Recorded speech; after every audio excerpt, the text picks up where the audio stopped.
quality over quantity. Narinig mo na ba yan?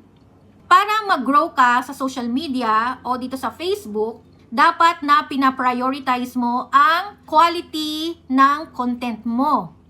Kapag sinabing quality content, dapat na ang content ay entertaining, engaging, at informative.